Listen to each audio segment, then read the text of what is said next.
welcome to episode 306 of Cinematary. I'm your host, Zach Dennis, and I'm here with Dylan Moore, Nathan Smith. And in today's episode, we will be talking about movies that we saw this week in part 1. And in part 2, we will be continuing our Young Critics Watch Old Movies series with 1948 Spring in a Small Town. Real quickly, though, head over to cinematary.com. We just finished up our Pride Month series. So we have reviews of A Single Man, Pariah, Merry Christmas, Mr. Lawrence, and Water Lilies. All LGBTQ movies written by LGBTQ writers. So check it out. We had that going on through the whole month. So we have those reviews. We also have a review of the history of the Seattle Mariners, which seems to be, very talked about. However you'd like to describe it. I know. Phenomenon. And we also have a rundown of the remote virtual 2020 Chattanooga Film Festival. So lots of stuff over at cinematary.com if you're looking for some good writing and such. And then if you head over to the Patreon page, we got a new Film Theory and Chill up, and Andrew goes kind of deep into his ideas for his next video essay. So if you want a little preview of that, join the Patreon group. But let's go ahead and jump into movies that we saw this week. And Nathan, I'm going to kick it off with you. You mentioned an experience, and I feel like you also experienced something this past week. Yeah, so I watched a movie directed by a filmmaker that we actually didn't talk about too long ago. On episode 300, Zach watched 300 and talked about our good friend, the current reigning Broet laureate of American cinema. In Twitter's favorite new word, perhaps a himbo of a filmmaker, if there ever were one. Our good friend Zachary Snyder. And after wanting to see this movie for literally years, I finally caught up with his personal passion project, a little bit of a film maudit, and that is Sucker Punch from 2011, which I believe is his only truly original non-adaptation movie that is at least released. I think his upcoming movie Army of the Dead, which should be on Netflix this year or next year or sometime in the future whenever movies come out, I think that's an original screenplay, but this was his first, after sort of coming onto the scene with 300 and Watchmen and becoming this kind of Dawn of the Dead. Yeah, Dawn of the Dead too, being this sort of instantly contested figure of geek culture and also cinephilia, because he's somebody who is very hated by many people who love movies. Many people who take movies very seriously think that this dude is just one of the worst. And then on the other side, you have some of those good old film Twitter folks, good old cinephiles, vulgar auteurs, if you will, who think that Zack Snyder is actually one of the best. And I feel somewhere in the middle. I think it's a very case-by-case thing with him and me. I really will go to bat for Batman versus Superman. I watched Watchmen for the first time last year, and it took me 3 days to finish it because I just hated it so much.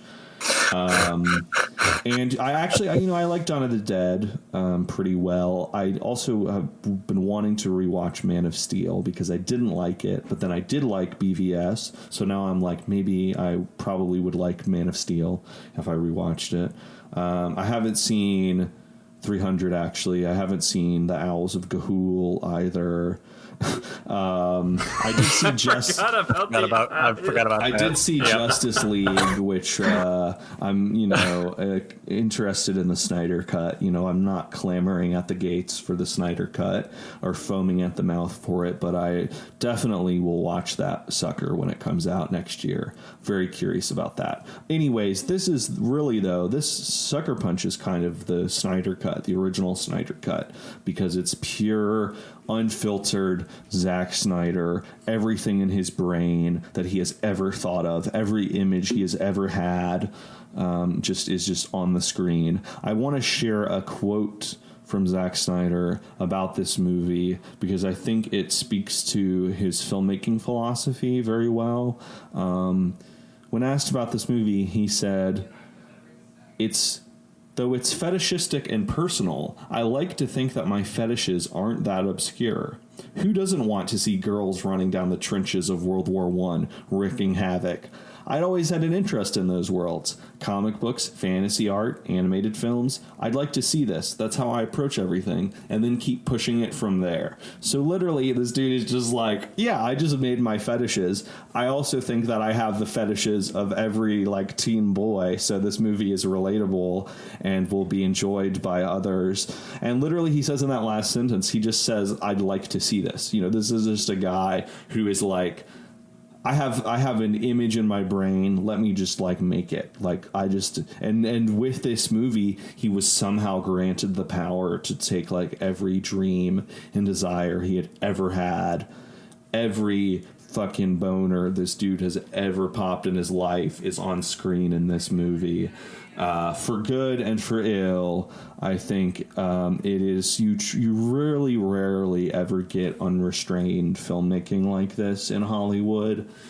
Because the thing is when you think about it, when you think about a big like $85 million movie like this or $90 million movie with this massive special effects budget and all of these people working on it, you know, you do have blockbusters with some horny elements. You know, I mean, something like you got a sci-fi movie like Alien, classic example. But I think with very computer engineered films, it's hard because there are so many people involved that like the pure id of a filmmaker oftentimes gets sort of sanded down because there are just so many people working on it and there are so many steps and so many creative voices involved that it's like hard to do something that's just like some person's primal artistic instincts. And Sucker Punch is like really the closest that, I don't know, somebody has gotten to like making CGI they're just like pin to be able to write whatever fantasies they want. It's just like kind of astounding. I realize I haven't even explained the plot of this movie, but I really don't know how to, because it's about these it's got the fucking like Wizard of Oz, Mulholland Drive, like layers of dream logic and reality shit. And so like the first 10 minutes of the movie or something are essentially the traumatic childhood memories of the lead protagonist, Baby Doll, played by Emily Browning.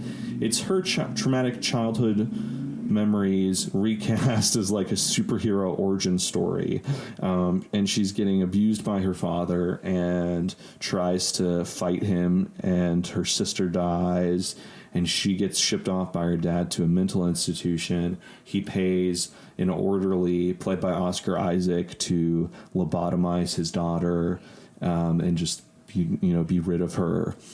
So we're in this like terrible, disgusting, grimy, awful world where everyone is horrible and it's just constant like just the whole world is just like a trigger, just a giant, just every kind of abuse. Everyone is just suffering and it's awful. And then a switch flips and somehow we're in the like fantasy projection of Baby Doll and all of her new friends that she makes in the mental institution. And they imagine themselves to be in this like brothel / theater / dance hall. And so it's just this like parallel level of reality. So we cannot be in the depressing mental institution the whole movie. But then there's an even another layer of like reality where in this world where all of the patients at this mental institution are dancers at a brothel, every time we see them, like every time they do a dance performance, we never see the dance performance. The music starts playing and then we're like shipped off to this video game world where these girls are like fighting through their memories, which are represented as like steampunk mecha samurai warriors, and they're like in World War I, and Scott Glenn is basically this like NPC like telling them how to win the game to defeat their trauma and escape the mental institution and the real level of reality or some fucking shit. And it's like this dude just wanted to make like Kill Bill Volume 3. It's, I don't know, it's on one hand, there are sequences that are just like downright astonishing. Like there's this amazing fucking, like the first scene where I was like, okay, I'm really fucking with this movie, where he drops Bjork's Army of Me, and then Baby Doll like kills these like samurai medieval Gatling gun robot monsters, and I was just like, what in the world? That's choice. It's the whole thing is choices. It's just constant choices in the movie. On the one hand, it's like about all of these survivors of abuse and trauma, and it's about like empowering women, but it's also like insanely fetishistic and objectifying and sexualizing. And so it's just like this whole bag of contradictions. Because on the one hand, I'm like, there is maybe something about this movie and how directly it because now it's sort of like in vogue, I think, for horror movies or genre movies to be about trauma. Like that's how everybody reads a lot of horror movies. And so now we're getting like the Halloween remake, which is about somebody's personal pain in like the most unimaginative way possible. Whereas this is like trying to deal with those sorts of issues at a time when that was maybe not as accepted in genre filmmaking, and also at a level where like this is a straight up sci-fi action fantasy blockbuster, but it's all about like abuse and trauma and just like how fucking hard it is for women to survive and be alive. On the other hand, it's like, should Zack Snyder be the person to make that movie? Probably not. And there's probably loads of shit in this movie that is insanely offensive and uncomfortable to people who've had certain experiences in their lives. So I would be very hesitant to make anybody watch this movie. But on the other hand, like I was saying, it's very rare. Yeah, a lot of hands. Many hands. I'm just like... Yeah, I just got so many hands. I'm just twisting them all around. And on this last hand, I will say though, like I was saying earlier, it's very rare to get pure unrestrained id in blockbuster filmmaking. There are just a lot of checks and balances to keep that from happening. And Zack Snyder somehow, after the success of 300 and Watchmen, was able to just like con his way into putting his whole fucking wet dream up on screen. And you know what? Sometimes you just gotta hand it to somebody for committing to the bit. Even if the bit doesn't always land, it's like that dude just did that. And it's deeply embarrassing, a lot of it. And I just don't know how you could show this movie to anybody, even as a screenplay. Like, I would love to read the screenplay just to know how some of these things are described. But I also just, like, I'm just imagining, like, what it would be like to be sitting there with Zack Snyder, like, watching some of the, like, pre-viz scenes for this movie, or the, like unfully rendered, like, animated sequences that are just because you just got these girls running around in fucking, like, French maid outfits and stuff and doing, like... It's like, it's yet another a cemetery favorite phrase, flesh anime, you know, in the realm of Hell's a Poppin' and Speed Racer. Sucker Punch also kind of qualifies. So, anyways, let me ask you, like, what in your opinion, why? So, like, Zack Snyder is like, let me just feel the fetishes and make a movie out of it. Why is it ew? I mean, I guess I know why, but I'm just gonna play devil's advocate. Why is it okay for Zack Snyder to do that, but when Quentin Tarantino does that, we're like anointing him, you know? And yeah, no, that's like a very fair point, I think, because it is like, I think that the kind of way I was talking about Snyder, where I was saying like, oh, it's rare for somebody to be able to put this much of themselves on the screen like this at this level of filmmaking. I mean, that's kind of the way sometimes that people talk about artists like Tarantino, where they're just like, they have the vision, they have the drive, like they have just this distinct worldview, and we should praise them for kind of creating this original world out of their own head. And I think that that's the thing about what people love about Tarantino movies are the fetishes, honestly. I mean, not even just talking about the foot fetish, but the way that he treats music, the way that he treats like eating food and drinking alcohol. It's always like very sensual and sensuous, you know. And so that's what I think, like a movie, this is getting tangential. I didn't think Once Upon a Time in Hollywood was very good, but watching that movie, I was like, I see what people like about this, because what sticks with them are these like moments of like Brad Pitt eating mac and cheese or like drinking a margarita or something like that. These just like very pleasurable moments. Meanwhile, I can't look past the like dead weight of like the whole plot of the movie. That's neither here nor there, but I feel like it's with Snyder, it's something different where it's like, he says like his fetishes are like universal or something, and there is something very mainstream about his like ideas of sexuality and horniness and something. It is a very much a teen boy's way of interacting with women and interacting with bodies and all of that stuff. But I think part of it is just because it's like, it's much more embarrassing. I think that's why it's harder for people, is because it's like, because it is like, it feels very adolescent. And with the Tarantino foot fetish, you can be like, oh, he's a little creepy, maybe he's a little wacky, or just, you know, whatever. But people are mostly down with the way that he fetishizes just like a sensual sort of a sensory experience, not even a sensual experience, just a sensory experience, the way he fetishizes interacting with culture and food and all that stuff. Whereas Snyder's like a Mountain Dew wet dream.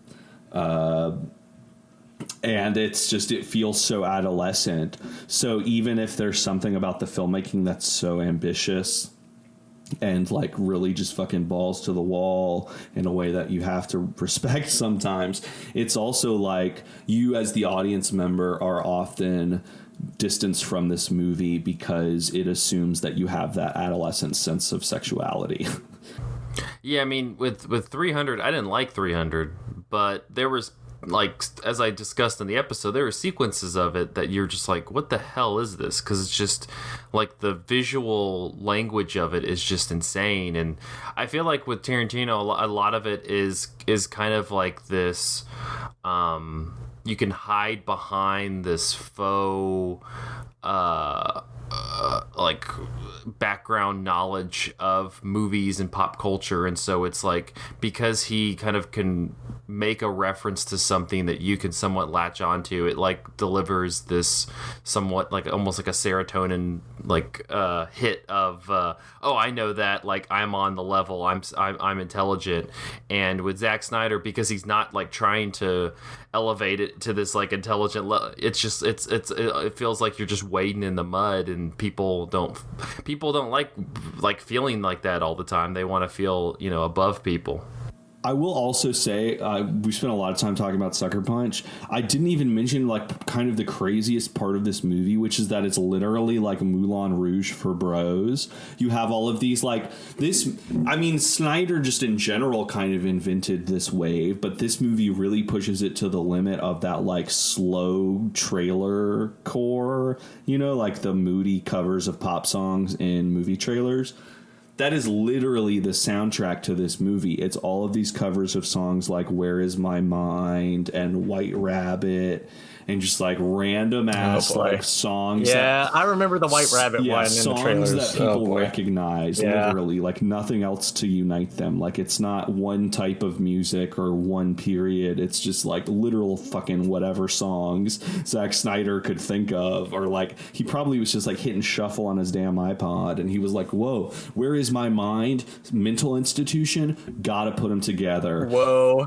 Also, I will say, too, the opening needle drop is this, like, super moody fucking cover of Sweet Dreams Are Made of This. And it's, like, playing while we were seeing, like, a baby doll's childhood of abuse. And, like, you hear the lyric, like, some of them want to be, like, some of them want to abuse you. Some of them want to be used by you while that's, like, happening. And it's just, like... It's just the most unsubtle, like, disgusting, embarrassing thing. Yeah. It's just like, it's just like they really just let him do these things. It's insane. It's really nuts. Well, I figure if you're bored in quarantine and want an experience, you might as well go for Sucker Punch.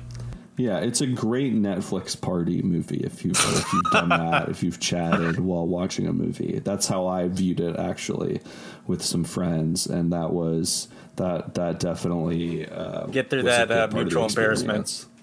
Yeah, very cool. Well, I'll be real quick. I just wanted to highlight a movie I caught up with recently. It's been one that's been kind of on the watch list for a while, but I checked it out because, one, it gets somewhat referenced a lot in Spike Lee's new movie, The Five Bloods, which we talked about a few weeks ago. And then also the Next Picture Show is doing a double feature with that movie and this one. The movie is The Treasure of the Sierra Madre, which came out in 1948, John Huston. And it follows Humphrey Bogart and Tim Holt. They play these two kind of down on their luck, really kind of loser characters who are hanging out in Tampico, Mexico in the early 1920s. And they meet up with this old prospector played by Walter Houston, John Huston's father, and they decide to join him as he goes and searches for gold in the mountains of central Mexico. And I mean, spoiler alert, because it happens within the first 30 minutes, they find gold. And so the rest of similar to how we talked about the Five Bloods, I mean, they find the gold pretty quickly, and then the rest of the movie is just getting that gold back to, the final, the kind of final moment. I really dug this. It's kind of one of those movies. I don't have too much to say that's, remarkably insightful, from the first viewing, because the first viewing is just kind of like taking it all in. Speaking of a movie that's just kind of like a dude's movie, this is a nice. this is kind. It's all dudes. Wall-to-wall dudes. But there's also something like, it's one of those that's just, it hits you immediately and you're like, yeah, this is some A+ shit. Like it just feels like this deeply American movie where you have somebody like, you have Bogart, who kind of is playing in that vein of In a Lonely Place, or he's kind of like a less charming Casablanca. I mean, he's like a total psychopathic dick in this movie, and it's pretty great, especially somebody like it definitely turns into it, right? I mean, like somebody of like Bogart's stature like doing this role is pretty fun to watch, because it's kind of funny. Because initially you have that initial feeling of, oh, I'm on Humphrey Bogart's side, he is the star of this movie, but he immediately is kind of spitting in your face, because the movie starts with him like yelling and throwing water at this child who's trying to sell him a lottery ticket.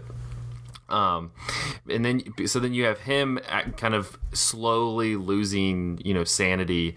Then you have the Tim Holt character, who is just like this idyllic good, constantly is like wrestling with his morality, who is clearly like driven to follow through with this whole plot, but at the same time is unwilling to like go like as deep into the mud as Bogart's character is doing. And then you have Walter Houston, who you kind of feel like at the very beginning is going to be kind of a throwaway. He's just kind of goofy and you like him, but by the end of the movie is kind of shows that even though he kind of enters the picture as this, I mean, he literally does a prospector jig at one point where he really does. Oh my god, he does. That's right. he starts like doing a prospector jig. It's wonderful. He's really stoked though. So. Yeah, it becomes like this wonderful, this wonderful character who, like has this amazing amount of depth and just kind of worldliness to him, even though he is just like kind of this goofy prospector. Yeah, I mean, he becomes like the moral center of the movie, right? Pretty much. He does. Yeah, I mean, it's an interesting movie because it also doesn't you kind of get lost in it, and so you don't really see when like the turn moment for like the Bogart character. I mean, it kind of just everything kind of meshes together, and so eventually you're like, oh, this guy is this guy's no bueno. But I would recommend checking it out. It's on HBO Max right now. It's kind of just one of those like big, brody Hollywood, old Hollywood movies that I feel like you kind of want to pass off, but it's real. It's a perfect, like, nice, maybe Saturday matinee. I would say it's in that category, but it's one that I definitely probably gonna revisit at some point in the next however long. I don't who knows how long we have, but but I think it's one that I'll gain more appreciation for as it goes on and on, because I think it is, but it on the, like, that first viewing, that the exterior of just being this kind of really, you have these three dudes going out to get gold, this kind of brawny Hollywood blockbuster, early Hollywood epic type thing going on. I think that's the first thing you kind of notice about it, but I also feel like it really does have, like, this kind of insight into just American psyche between the three main characters, and these three American characters who are just kind of parading through the wilds of Mexico, feeling like they have ownership over everything. I think it does have, like, this kind of pinpoint, insightful commentary within that big, boisterous Hollywood epic. So, Treasure of the Sierra Madre, it's on HBO Max. I think it was on Netflix at one point, so you can find it somewhere. But it's good stuff. I'm telling you, in the first 15-20 minutes, he does a prospector jig. It's wonderful. It's pretty good. Dylan, I'm going to toss it over to you. You have a movie that can kind of lead us into our part two.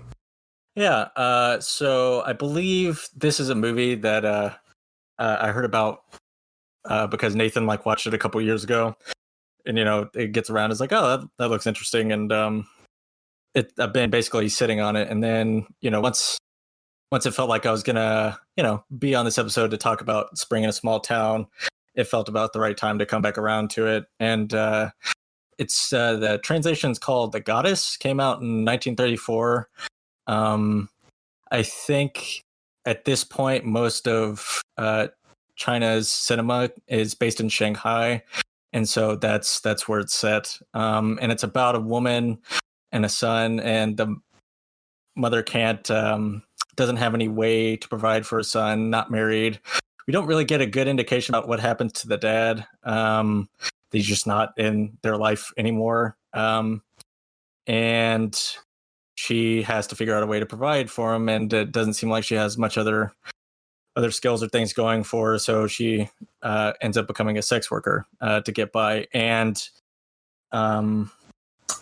the key part to this movie, it is a very moralistic movie, particularly by the end.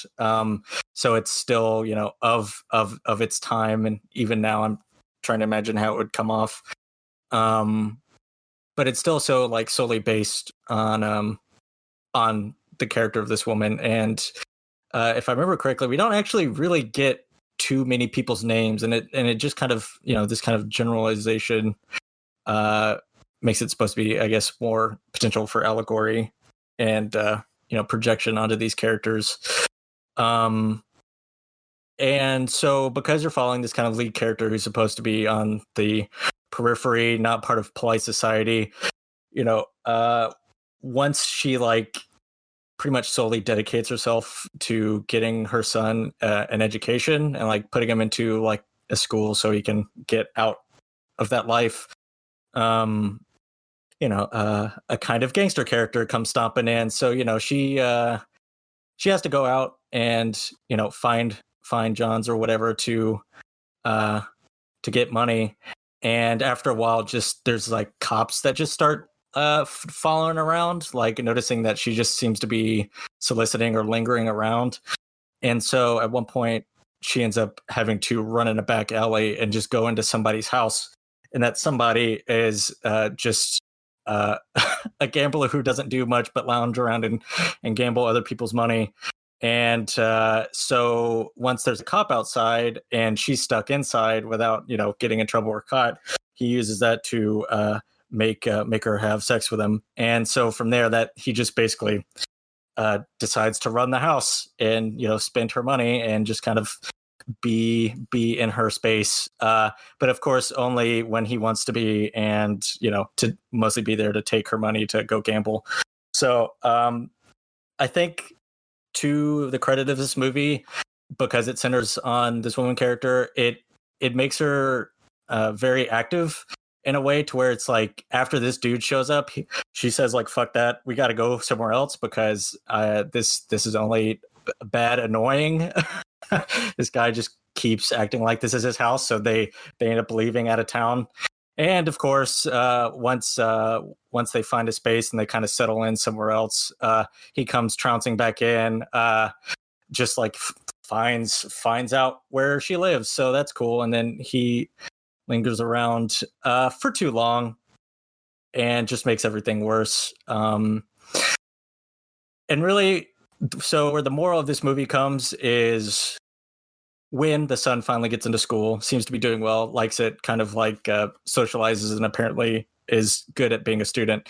The rumor gets around about this woman and what she does for a living, and nobody likes it. So at that point, like, all the parents start talking, and it gets to the teachers and the principal, and the teachers are like, we can't have this because it's not good for the school's reputation. Everybody will leave, then we won't have any money to run the school. So we kind of have to ask her to leave. And the principal at first goes and basically lays this out to her. And, she's like on her way to relenting, but she explains the situation and like makes him feel like a piece of shit for asking. And he's like, no, actually, look, if this is what this is, he needs another place to be besides just being at home. So I'm going to let him stay. And of course, once that happens, the situation is still what it is, and no one's relenting. But what that guy decides to do is like, well, I'm going to hold up my morals, and I'm going to just resign from being a principal. I can't persuade y'all, so I'm just going to bounce. Which does then leave her in a tight spot, and her kid in a tight spot. And he kind of disappears until the very end of the movie, which is real like suspect to me, but I think this is like how the contrivance of the rest of the story is supposed to go. That gambling dude comes back around, finds the money that she has stashed over a long period of time that was supposed to pay for the kid's school, and just ruins them. And at that point, that just pushes her over the edge, and she threatens to, if he doesn't get the money back, she's going to kill both of them. And then that's just all that's going to happen there. Like, she doesn't know what else to do. And lo and behold, she does kill the dude. She ends up going to jail, gets on trial, is guilty for murder. And the positive moral of the story, though, is the principal ends up hearing about it, reading it in a newspaper, finds him, and adopts the kid. And so the kind of turnaround notion of the story is that at least the son will have the life that she wants for him in a way. So it is really sad that like the actress who plays the lead character, Ruan Lingyu, is very good. Like, everybody's very good silent actor in this movie, and it kind of like threw me off just enough. Like, there's still like big kind of broader gestures and a little bit more mugging, to help to make the story readable. But even then, like all of her gestures are relatively small, and it's amazing how much like, yeah, her face can just project out all of these small subtle emotions of, a deep melancholy, disgust, and just entire annoyance. Like, the amount of different ways she expresses annoyance at this gambling dude is hilarious to me. And I don't know. I would recommend it. I was curious because we're about to watch this other movie about an even earlier movie from China's cinema. So I found it on Netflix. Not Netflix. What am I saying? That's ridiculous. On YouTube. I never find anything on Netflix. Sorry, on YouTube. And I think that's kind of the main way to find it at this point. I've mostly talked about the narrative. There's really interesting stylistic flourishes of like first person camera that I was surprised about. There was a lot of like POV shots from the main character that really set everything off. So yeah, I would recommend it, and it's only like 73 minutes, so it comes and goes. It doesn't linger. So yeah, that's the Goddess, 1934 silent film. So nice. Anything to add, Nathan? I know since you'd seen it. Not a whole lot. I will just say I was also really struck by the lead performance. And it's interesting because, it's this sort of strange midway between silent and sound cinema. So I think in not only,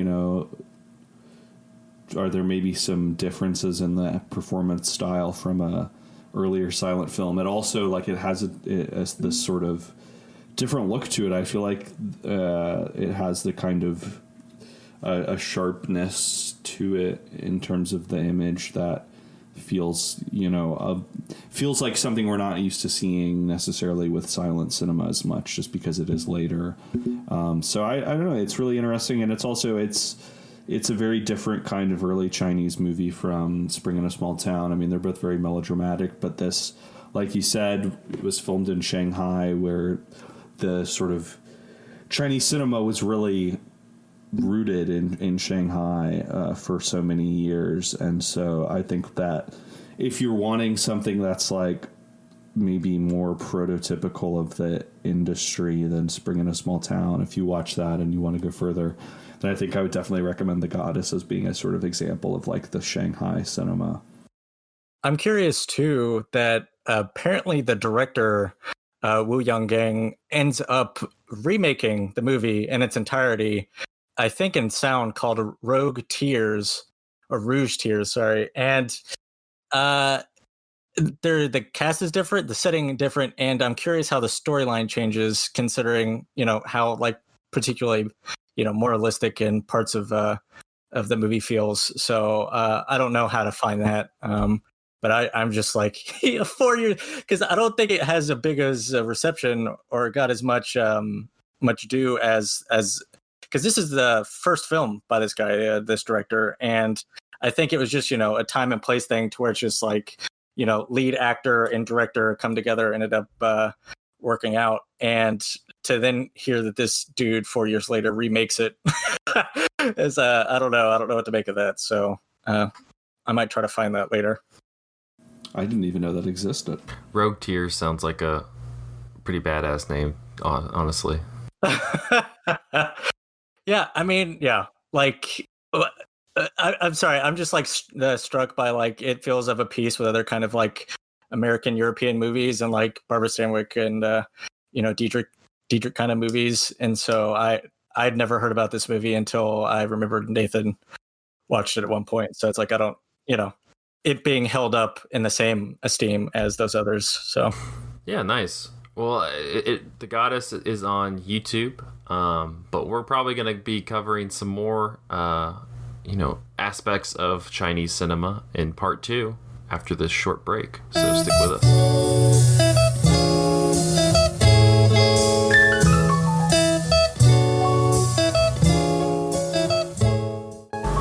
Hello, Cinematary listeners. This is your favorite Filipino podcaster, Jessica Carr. I'm here to let you know about a couple of things that Cinematary offers that you might not know about. First, if you're a fan of what Cinematary is doing, please consider joining us on Patreon. Remember when we weren't clamoring for your dollars? Well, now we're just clamoring for 5 of your dollars.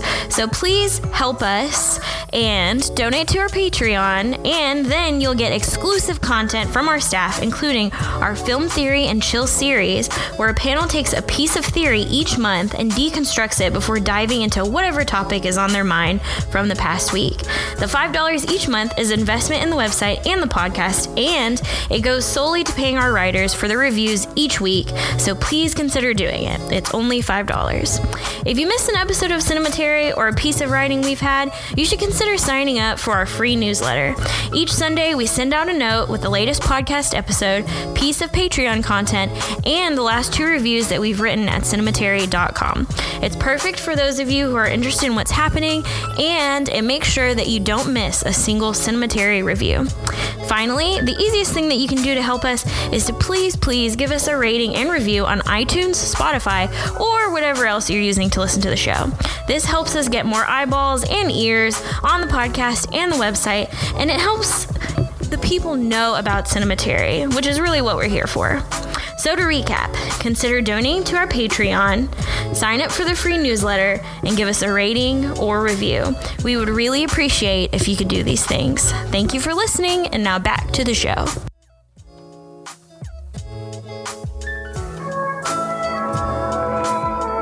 住在一个小城里边，每天过着没有变化的日子。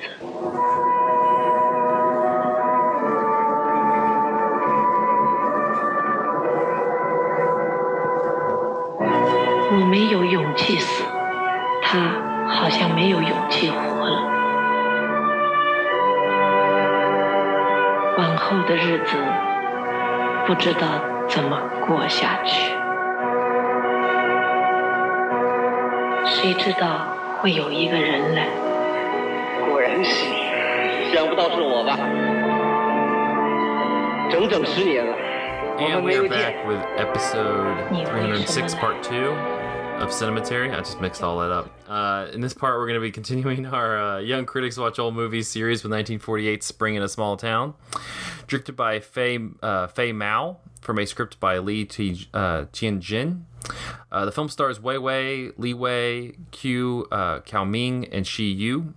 And the story follows Leon, the crippled patriarch of the once prosperous Dai family, which, what a rough title. The crippled patriarch of the once prosperous Dai family, who lives in his ruined family compound with his wife Yuwen. Leon's childhood friend Zhang visits, and Yuwen is torn between loyalty to her family and her love for Zhang. Spring in a Small Town takes place in the aftermath of the Second Sino-Japanese War. The war started in 1937 and ended in 1945, was a full-scale resistance by China to the expansion of Japanese influence in its territory. And the Japanese bombed numerous Chinese cities, causing enormous casualties and damage, in which around 20 million people died. Fei Mao finished the film in only 3 months. He did not require scripts for the actors and ended up cutting the screenplay by 2/3. At the end of the film, he and his screenwriter did not use the storyline where Zhang and Yuwen joined the revolution together. Wait, no, they did not. Damn, if only. They described it as, that's the cliche thing to do. Wei Wei, who, side note, is still kicking and alive at the age of 98 years old.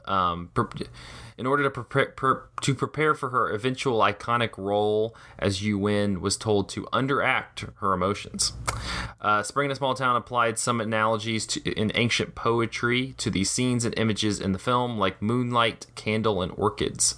Also, based on the Second Sino-Japanese War background and ruined walls image, the theme of Du Fu's poem Spring Prospect was invoked in the film. The poem was written after An Lushan Rebellion in 757, which again almost toppled the Tang Dynasty and is often seen as the beginning of Tang Dynasty's long decline. It expresses Du Fu's hatred of war and his sympathy for the people.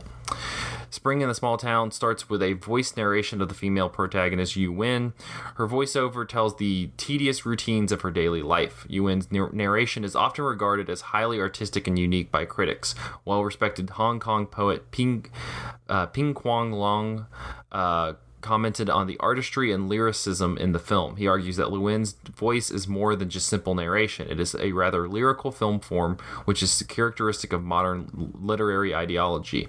According to Lung, the voiceover is the key to establishing the film's exceptional sense of lyricism, as well as to Fei Mao's personal interpretation of ruination and his poetic aesthetics. According to Jai Li, Yuwen's voiceover, accompanied by her personal subjective point of view shots, connect the dreary city walls, her husband's pessimism, and the ruins in the family compound. The amble cinematography in the film resonates with Du Fu's famous poem Spring Gazing, which was written during the rebellion. The voice of Yuwen is the bridge that associates the dull, lifeless city ruins to the intimate household where the characters disclose their longing for passion and closure. In 2002, a remake of the film was called Springtime in a Small Town, because they really wanted to mix things up. It was directed, I'm not even going to attempt this person's name. The remake received accolades and recognition. Probably for the best. Yeah, it's probably. I'm bowing out on that one, guys. The remake received accolades and recognition in the Venice Film Festival, but they criticized it because it removed Yuwen's voiceover. The film was also remade into a play in 2015. Because of the apparent lack of, quote, political grounding, Spring in a Small Town was rejected by the Communist Party as rightist or reactionary and was ignored following the communist victory in China in 1949. The film was only able to find its audience and had a resurgence in popularity after the China Film Archive made a new print of it in the early 1980s. And it has been disseminated around since. I think it is now in the public domain, so relatively easy to find. But on that note, let's jump a little bit into Spring in a Small Town, and this was one I feel like kind of is somewhat, it's different from the story of the Last Chrysanthemum, which we talked about a few weeks ago, but it was one also that I kind of struggled with, less because of like what the movie was doing, but more about my, incredible lack of knowledge about this war and the socioeconomic impact that it had on China, especially like these characters. Like I feel like a lot of the angst, and not only just the angst, but the kind of trauma that's inflicted on this family is based on this war that I have no cultural context to. But at the same time, it was still very moving in a lot of moments. What did you all make of Spring in a Small Town? So I guess I'll say, it's really interesting because this is regarded as a classic of Chinese cinema now. And I, in grad school, took a couple of Chinese cinema classes and surprisingly didn't watch this for whatever reason. I guess, maybe it's because, to try to give maybe a little bit of context that I can give about Chinese cinema, I think maybe part of that is just because it feels a little bit like a curiosity to me, even though it's a canonical movie. Because like, we said in part one, when Dylan was talking about The Goddess, Chinese cinema really, before the Communist Party, comes to the stage in 1949 and asserts control over the country. Basically, Chinese cinema was really just Shanghai cinema. It was all based in Shanghai, filmed there, a very urban-centered cinema, both in that production, but also in what the movies were about. They were about city life and people who lived in Shanghai, and this is obviously very different from that. It's very rural, very pastoral, like as rural as you get, because there's basically nobody in this movie beyond the five characters. They have no neighbors, no sense of community. They're like totally fractured and isolated somehow. So, even if you think that it's like crazy or whatever for the Communist Party to not be a fan of this movie, I mean, you can see how it doesn't really square with that kind of political ideology, because it's saying like, hey, like everything in China sucks and these people are isolated from the world around them. They have no connection to anybody else. They have no sense of community or sense of support, and communism is all about community, and it's all about people being there for each other, basically, at the root of it. And this movie is like the complete opposite of that. This is about people who are suffering completely alone, and they have nobody there for them at all. So I think it's exceptional from what is often, or maybe why it's not maybe an easy movie to teach in a history of Chinese cinema, is because it stands apart both from that history of Shanghai cinema, but it also stands apart from a like politically driven cinema. You know, I've seen other films from around this same period of time that are about families, that are about the difficulties faced by people, but they are very much more straightforwardly leftist movies. And this movie is just very depressing, and it's not very hopeful about the future. And you know, the communists are trying to build this new horizon, and this movie is just the opposite of that. Which doesn't mean it's without value. There are a lot of great things about this movie, but it is pretty dang bleak in really every way that it could be. I mean, even just the fact, the kind of sparseness of the cast to begin with, even aside from the sort of plot of the movie and everything that happens in it, even that is just like already sets a tenor, I feel like, when the movie starts.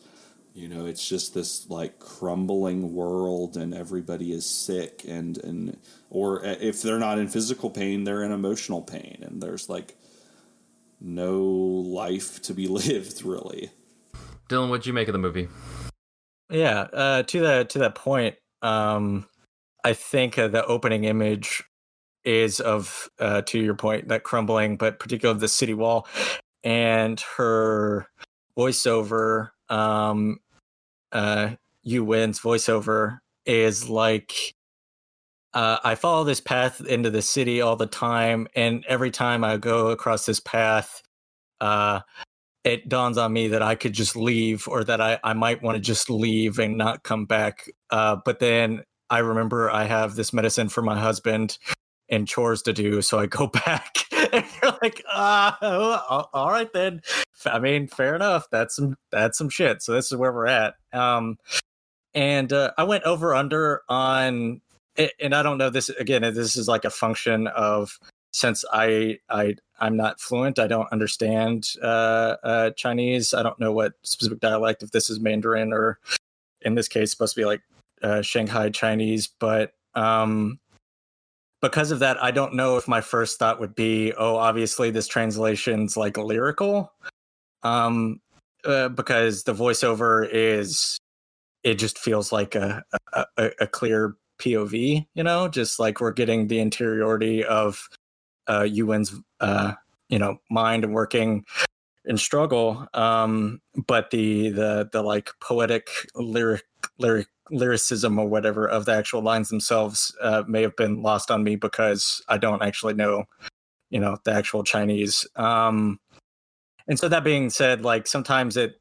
I was getting a little bit annoyed with it, but then other times I was like, this is actually pretty good. I don't know. Like, I'm glad that they're actually giving a full voiceover, because there's parts to where the acting, and just as both you, Zach, and Nathan point out of how sparse everything is, that it's like, it fills out the margins of what's going on here. You feel like you get a fuller picture, because sometimes when you just are looking at the image, it feels sparse. And so I went back and forth on that, depending on the kinds of lines or what actual information was popping up, because there was a good couple of times to where it's like, it would make sense to where there's like voiceover leading into like a scene, right? And then the action of the scene plays out without the voiceover, which happens the majority of the time throughout the rest of the movie. But there's times at the beginning to where she'll be like, oh, and now he's about to say something to me. And then the husband says something, and then he says, and then that's what he said to me. I was like, why are you saying this in the voiceover?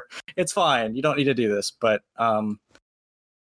overall, I did enjoy it, even if it's like, a little stagey, like the performances are very well blocked, or it feels, quote unquote blocked in that way, to where you can feel like anytime the movie gets like particularly serious, or you can feel the drama setting in, that you can feel people strategically maneuvering around the frame. And that's a little notable, but it's funny, Zach, in your write-up, that apparently the note for Weiwei was, you can just like turn it down a little bit, because, well, and I say that to her credit, because I was surprised about how like kind of relaxed her performance was. Like, even when she got stagey, the actual like performance she was giving with her face and some of the line readings, it was just like, and I don't know, you can make some assumptions about or stereotypes about what a woman character is supposed to be like, and particularly a married woman. And I think this movie is like unpacking and deconstructing a lot of that, even if it like leaves it into a weird ambiguous space at the end. But like it's giving her a lot, right? A lot to do, a lot to think, a lot to hear about. So I want to come back to that point in a second, but I want to go back to some specifically about the voiceover, because I was reading some kind of interpretations of it where they were talking about how it's interesting because she has the voiceover for the majority of the kind of opening of the film, and then when Zhang, the doctor, childhood friend, comes, that's when it cuts off. You don't have any more voiceover after that, and so there's to me, a little bit, I kind of, but yeah, I think there's a little bit, yeah. but for the most part, it's pretty much done, and it's like to me, I find that interesting because it's less like voiceover narration of like this is what I'm doing, and it's more kind of like this neurotic anxiety that's just like, yeah, I'm like, I vibe with that, but that to me, that made it more interesting because yeah, you're seeing the stuff and she's explaining the stuff to you, but the fact that you're kind of getting it filtered through this,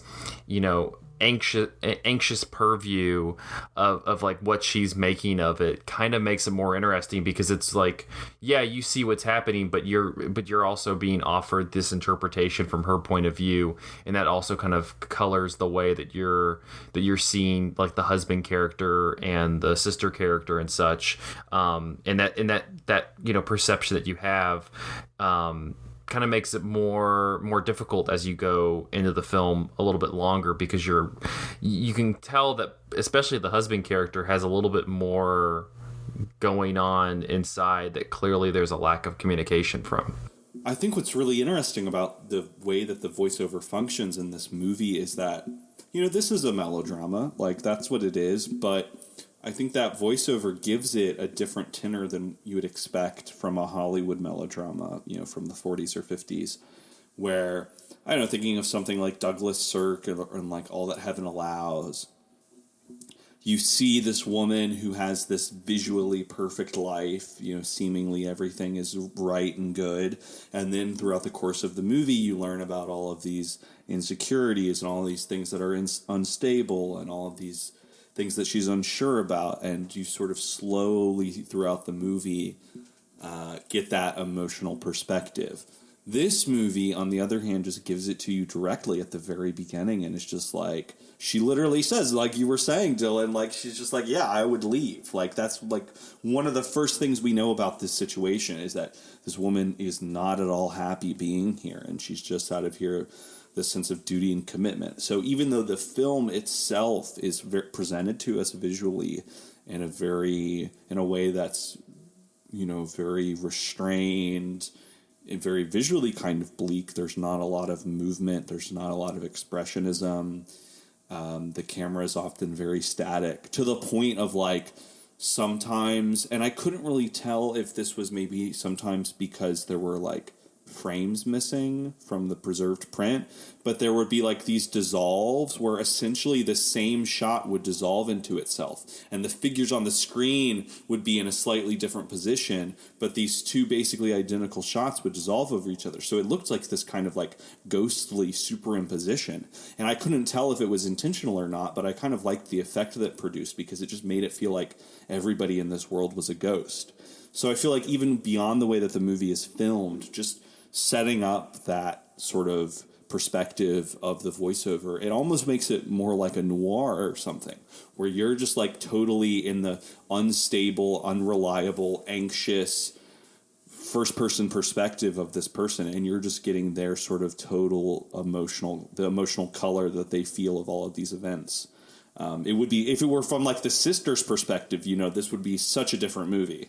For sure. To that point, it's like even thinking about the plot, I mean, because of how it plays out, it felt, and how it was staged, it felt more like a noir to me, because it's like, guy from past shows up and fucks everybody up and causes drama, right? So it's like that is a certain kind of, in this time period, out of the past, like straight up just kind of a noir function, but because of all these other elements that we talked about, it's like it feels more noir tinged melodrama at that point, because because of that, and that was really interesting to me. And there was a translation early on at when she was still kind of laying everything out at the beginning.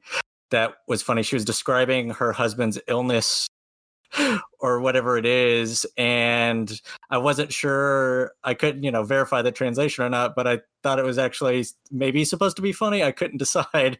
To where it's like she says, I'm not sure if he has tuberculosis. It kind of just seems like it's a neurosis. And I just stared at that line and I was like, okay. I mean, maybe fair. And there's, I mean, we'll get into it, right? Like to talk about the end of the movie, because there's like a part, and this feels decidedly, yeah, the drama of it all is like, it almost seems like an implication that he's about to die of heartbreak. And I was like, that's a feeling. That's some shit right there. Okay. That I thought was, I don't know. It made the drama so particularly heightened that at a certain point I couldn't help but admire it. What did you all make of kind of the central performance by Wei Wei as this wife character? Because you mentioned also kind of looking at it through this feminist lens, and I saw a couple other reviews and handouts and stuff about it that also refer to it as like this kind of revolutionary feminist film, and this is kind of another one, going back to the story of The Last Chrysanthemum, which we talked about a few weeks ago. That was another one that also kind of got that label where it was made in 1939, but it was also this incredibly feminist film because of the depiction of the women characters in it. And it's kind of difficult with like 2020 goggles and our more modern definition of feminism to kind of look at it in that fashion. But at the same time, I think that not just through like the opening voiceover, but I think overall that Wei Wei's performance and her as you win is pretty nuanced, that I can understand that tag kind of being associated with the film and her performance. And it definitely is doing something that to your references, Nathan, of like Douglas Sirk or somebody of like the 50s, like that seems very much like in line with what those directors were doing to kind of give more of a voice to these female characters and these female desires. And it's kind of interesting that it's doing that through all of the in the historical sense of just what we covered at the beginning, what's happening in China at this time. Yeah, I mean, I think it's just really quick. I think that it's very interesting how the movie doesn't really feel like it judges her decisions either way. Both the decision to like commit herself to her husband that she doesn't really love and devote himself to him. I mean, it doesn't judge her for doing that and for basically giving her life up, which maybe, an American movie, there would maybe be an American version where I feel like it would judge her for staying there and making that sacrifice.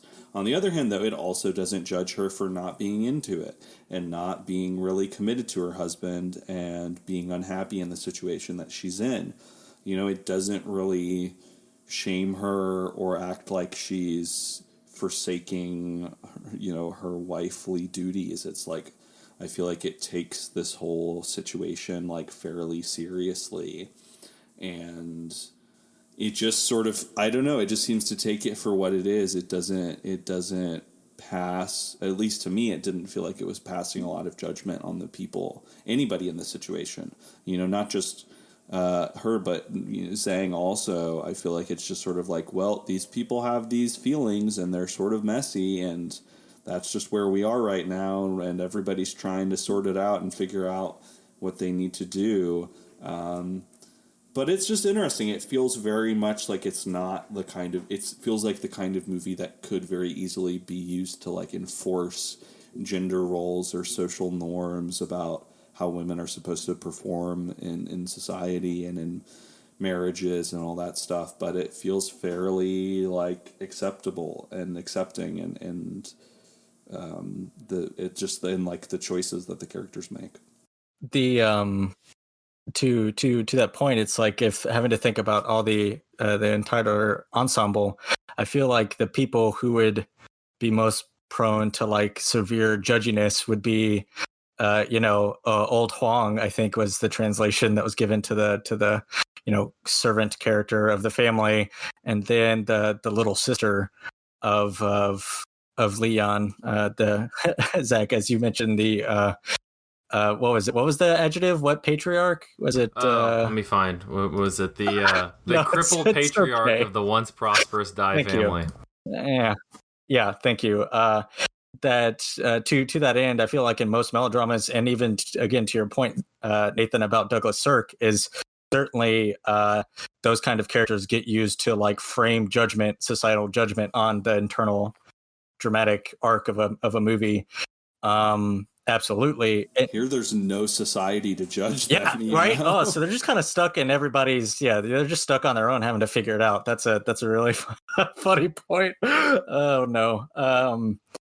But so to that end, I think the most you get is between Shang and Li Yan, mostly because they kind of are on the opposite ends of the situation of having feelings for Yuan's character, and clearly Yuan and Zhang had a past with each other and knew each other before Yuan got married to Li Yan. And when he shows back up and basically lies about it at first, and you find out that Zhang, as a doctor though, was also Li Yan's like longtime friend or whatever, that they know each other, that these kinds of turns and complications to where it's like, on one hand, again to your point, that could be like a feast for a soap opera. In this case, it's just kind of like a very contained intense melodrama that tries to figure out how to resolve it by the end in like a 90-minute movie. And so what ends up happening, it feels like, is like Zhang puts the doctor puts a lot of kind of pressure on Wei Wei. Like he simultaneously wants and offers, like, if you still want to run away, we could run away. We're on this city wall. You've said it before. We could just bow out right now.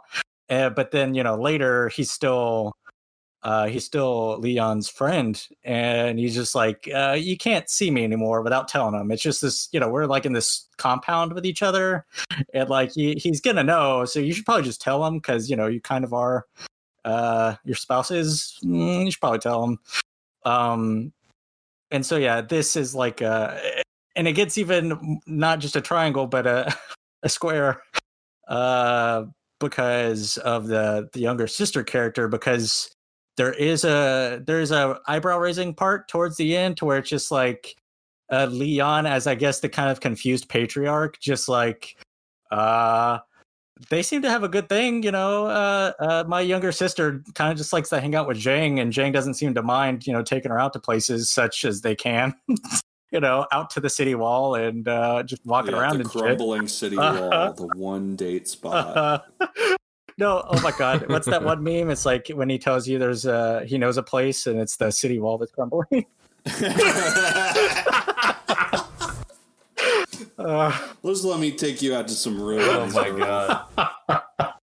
God. So to that end, there's just like there's like a questionable, like, where's this gonna go? And it becomes a weird thing too when Wei Wei kind of gets into it. It was just like, I could figure this out. Like, I don't know. I could get them together and get them off my back, and then it could all be like weirdly, disturbingly copacetic in this very like, I guess what a normal quote unquote drama dynamics would turn into. But the movie kind of eschews that, because like this dude's just Leon's just kind of confused and just assumes as like this older brother, I guess now father character, surrogate father character, that's just like, this is what we should do, right? We should ask her to wait 3 years and marry this dude, right? And luckily Shang earlier just already had conversations with the sister. Is she ever given a name? I only remember them saying Mei Mei, and that just means younger sister. I don't know Did they give her a name? Here. It looks like there's GU, but I'm looking at the Wikipedia page. But the younger sister character mentions that, you know, she wants to leave and see the rest of the world. Like, she's kind of bored. And yeah, couldn't imagine why. And that she pretty much like asked Zhang, is like, can you find me like a school to go to when you go back to Shanghai? And he's like, oh, yeah, sure. So that, you know, puts a seed in the story to where that eventually flourishes later. But yeah, right there at the end, particularly when they have that like one drinking party that kind of is supposed to like, you know, set in motion the rest of the sloppy emotions and dynamics going on. Yeah, I just wasn't sure for like a half a second how they were going to try to get through that, because, you know, it's a little concerning. It's like some weird arranged marriage background shit. So it's like, okay, all right. Just gonna put this girl's future in this doctor's hands, no matter how good intention that's supposed to be.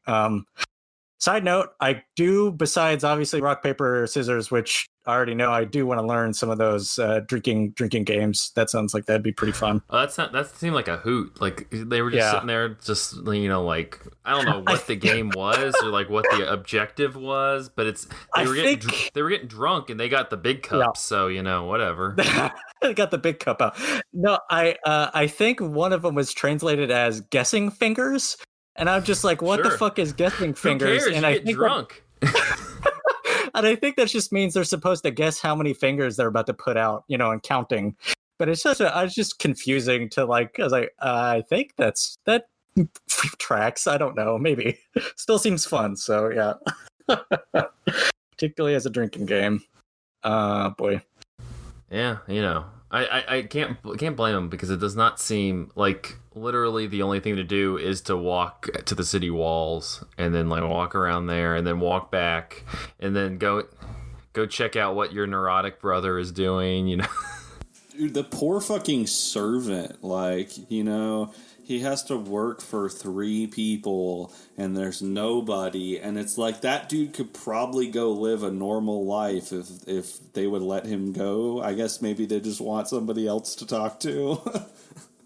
Probably, and, you know, whatever weird, like, he is framed as a loyal servant, right? Yeah. And so it's like, I guess if he was, you know, doesn't know there helping out before the family fortune fell or whatever, that he's still just kind of hanging around. But yeah, let that dude go. Come on. Yeah, I guess his name's old. What is it? Old Wong. I do not. Yeah, that's poor translation. Yeah. Which brings us to another note: is do not watch the Amazon transfer of this. Watch it on YouTube, because the Amazon transfer is trash. It's trash. It's like blown out. Like all the outside shots are like barely readable. I was pretty sure I was hallucinating, not just because, you know, the times where it decides to like crossfade on the same image, which was, to your point, Nathan, kind of interesting considering what was going on. But in this case, the transfer was just like, I think that's a person. I'm pretty sure that, oh, yep, that's a person. And so a particular hallucination is like when Zhang and Yu Wen were walking and kind of having a moment together, kind of catching up outside of everybody's purview, that at first I thought there was like a puddle on the ground and that there was a reflection of theirs, but no, it was a chicken crossing a dirt path. And I was like, I am losing it. That's a chicken. Okay. It's just a chicken. Everybody calm down. Oh boy. So yeah, the one on YouTube is a lot better. And it even seems like the hard-coded subtitles are just fine also. So there's like no extra benefit to watching it with the subtitles on Prime, I don't think. Like, yeah, all kind of evened out. The titles are readable and a lot more like grayscale that feels more interesting for what's going on. So don't watch it on Prime. Any final thoughts on the movie? This was, again, like I said at the top, you know, there was just kind of this cultural knowledge that I felt like if I had that would enhance the kind of experience of watching this. But overall, I think it is, especially if you're kind of interested in world cinema, catching this as this kind of historical piece from China in early Chinese film.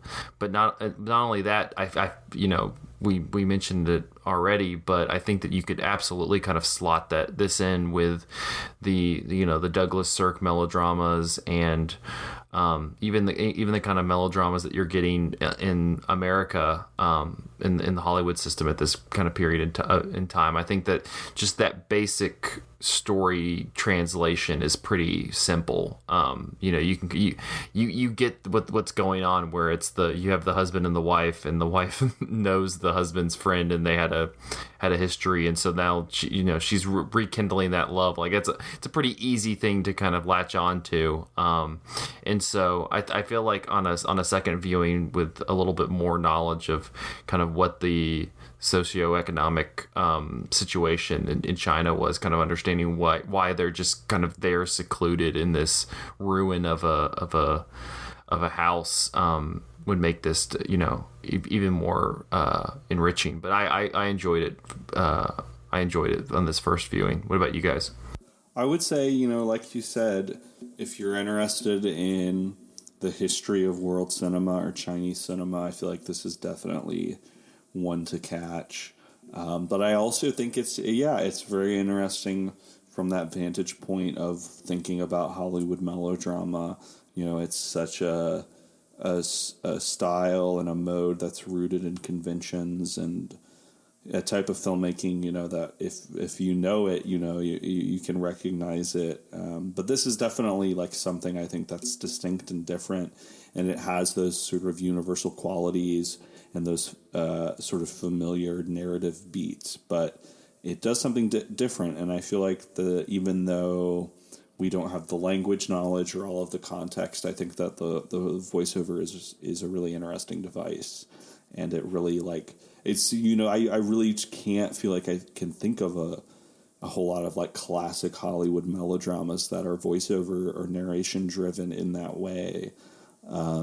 So it's just, I think it's just like a really unique film that you can view kind of from a multitude of perspectives. I think that there's a lot of ways to approach this movie, and it's pretty bleak. Yeah, I don't know. It's bleak as hell. It's pretty, but like it's. Yeah, but it's a good one. Yeah, it's not super long, but I think that was the other thing kind of holding me back to an extent as well. Was it's pretty bleak, and it requires you got to focus on it some, because it's all about those little small nuanced moments between the characters, and so I was struggling with a little bit with that.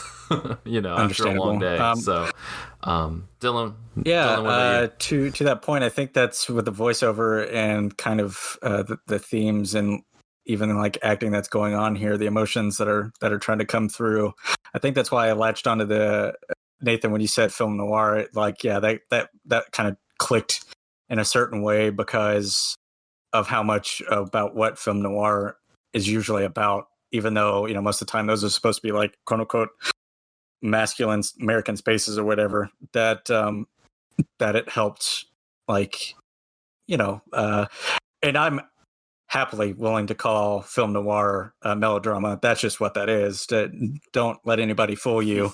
Yeah, literally. Yeah, it's just male melodrama. And so to that end, it was just like with her voiceover, Yuen's voiceover, this kind of out of the past doctor, and Liu Yan being like a confused, like full of neuroses and like malaise patriarch surrogate, that it's just like that's just some stuff right there that's about to happen on screen. And they kind of try to give you an out a little bit from the bleakness with the little sister character. They even make it a point of like dramatic tension because she doesn't understand. They kind of try to make it clear that she was kind of grew up after the war was over, or after the worst parts of the war. So like she still is supposed to have like a sunny disposition, more or less, and like a future, right? Like the way they frame part of like Li Yan's like mindset and situation is like he's stuck in the past in a very real way, and he just cannot get out of it because he doesn't see a way forward. And I think a movie that was on the ballot for Young Critics is definitely about that in another way. And honestly, I'd be willing to just say that it's probably indicative of like this whole goddamn decade in the 40s post-war was Germany Year Zero, because there's a little bit more like sociological stuff going on there. There's just like an infinite amount more characters than in this movie, but with the actual emotions and things going on, that movie feels pretty parallel to like some issues, emotional or otherwise, that people are going through, where everything is just kind of like in poverty and no one knows what to do. So, you know, this one, to get out of the bleakness, tries to like, you know, Zhang's supposed to leave, and, you know, it gets out in the open that Wei Wei, the actor who played Yuwen, loves the doctor. And so like all those kind of like supposed to be under the rug emotions get brought out, and it kind of just tries to get you out of the bleakness as best as it can. But to everybody's point, there's just, you're kind of there in it for the duration. So, but I still recommend it. There's a lot to be said considering. There's a lot less child deaths in this one, so that's, you know, a plus compared to Germany Year Zero. That's just true. That's a great point, Zach. Thank you. All right. Well, that will wrap up on what a note. That'll wrap up this episode of Cinematary. You can find us on Facebook at facebook.com/Cinematary, on Twitter and Instagram at handle @Cinematary, and on Letterboxd at letterboxd.com/Cinematary, where we post all of the movies that we talked about in this episode. Also, I mentioned at the top, patreon.com/Cinematary. Thank you so much to our patrons: Cam, Chad Newsom, Christina Daughtry, Cindy Roberts, Harry Eskin, Hell Yeah Small World, Joe Jordan, Maggie, Matthew Lingo, Pedro Seraphim, Ron Hayes, the kittiest of kittens, Titus Arthur, Tyler Chandler, and Whitney Rio Ross. Thank you so much for your patronage. Next week, actually, one of our patrons, Chad Newsom, is going to be joining us to talk about a Douglas Sirk movie. We're going to be talking about 1959's Imitation of Life, which, if you've not seen 1959's Imitation of Life, perfect opportunity to check it out, because that movie is fantastic. So, looking forward to that. And until then, thank you guys for listening. We'll see you next week.